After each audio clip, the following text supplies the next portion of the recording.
حسن بصری رحمۃ اللہ علیہ سے کہا کرتے تھے تفقدوا اللذة في ثلاثة اشیاء،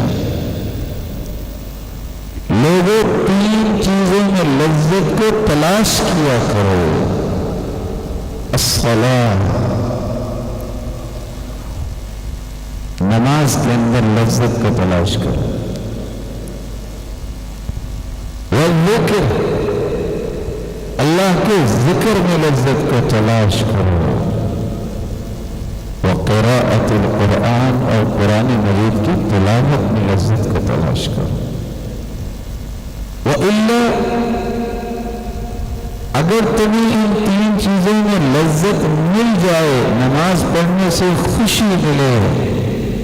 زندگی میں رونق آئے، انسانی جسم میں سرور پیدا ہو، لذت انسان کو محسوس ہو، اللہ کے ذکر میں،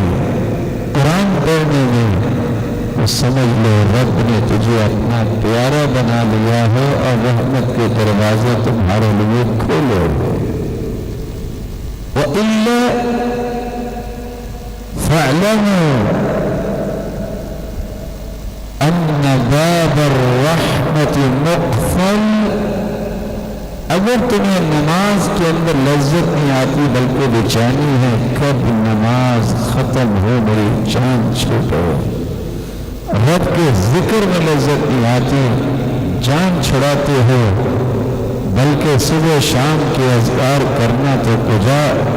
نماز کے بعد بھی ذکر کرنا بھاری اور بوجھل ہو جاتا ہے، اور قرآن کے قریب نہیں جاتے تم، تو سمجھ لو رب تعالیٰ نے اپنی رحمت کا دروازہ تمہارے سامنے بند کر دیا ہے۔ نماز ہی ایک ایسی عبادت ہے جو فرق کرتی ہے مسلمان اور کافر کے درمیان، ان بین العبد و بین الکفر والشرک ترک الصلاۃ، حد فاصل مومن اور کافر کے درمیان فرق صرف نماز کا فرق۔ اس لیے ہر وقت تین چیزوں کی خواہش اپنے دل میں رکھنی چاہیے۔ ایک، اللہ ذو جلال ہمیں نماز، ذکر، قرآن کی توفیق دے دے۔ ایک، اللہ ذو جلال ان تینوں چیزوں میں ہمیں لذت دے دے، اور ایک، اللہ ذو جلال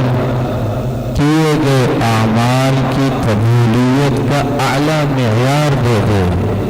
قبولیت کا اعلیٰ معیار کیا ہے؟ ایک ہے میں اور آپ نماز پڑھتے ہیں، واجب ساقط ہو جاتا ہے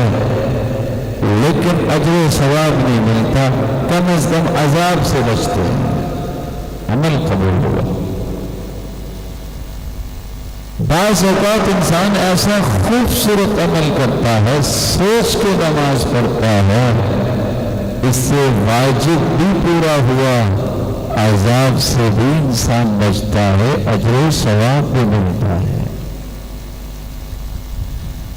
قبولیت کا تیسرا درجہ جو ابن قیم رحمۃ اللہ علیہ نے بیان کیا ہے، بندہ مومن کوئی کام کرتا ہے، وہ کام اللہ قبول اس طرح کرتے ہیں، واجب بھی پورا ہوا، عذاب سے بھی بچایا گیا، اجر و ثواب بھی اسے دیا گیا، اور اللہ ذو جلال اس بندے کی تعریف آسمانوں میں فرشتوں کے سامنے کرتے ہیں۔ اللہ تعالیٰ یہ قبولیت کا درجہ ہم سب کو نصیب فرمائے۔